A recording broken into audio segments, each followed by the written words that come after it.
প্রথম বছরে কিভাবে এতগুলো মালবেরি পেলাম সেটা আজকে আপনাদের সাথে শেয়ার করব। তো গত বছর নভেম্বরে আমি মালবেরি গাছটা একদম হার্ড প্রুনিং করে দিয়েছিলাম, প্রত্যেকটা ডালের মাথা কেটে দিয়েছিলাম। তো ডিসেম্বরে এভাবে নতুন কুঁড়ি বের হয়েছে এবং প্রত্যেকটা কুঁড়িতে দেখতেই পাচ্ছেন খুব সুন্দর ছোট ছোট ফুল দেখা যাচ্ছে।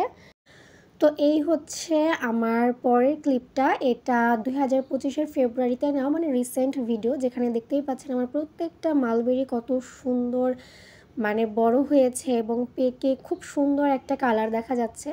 তো আমি কিন্তু এই গাছটাকে আবারও একটু প্রুনিং করে দিয়েছিলাম। ফলগুলো চলে আসার পরে আমি একটু মাথাগুলো দেখিয়ে দিই ডালের, আমি প্রুনিংয়ের শটটা নিতে ভুলে গিয়েছিলাম। যাই হোক, তো এই যে ফল আসার পরে আবার মাথাগুলো কেটে দিয়েছিলাম, আর প্রত্যেকটা জায়গা থেকে নতুন যে শাখাগুলো বের হয়েছে সেই শাখায় কিন্তু ছোট ছোট নতুন ফুল নিয়ে বের হয়েছে। এটা আবার প্রুনিং করতে হবে, সেটা অবশ্যই আপনাদের সাথে শেয়ার করব।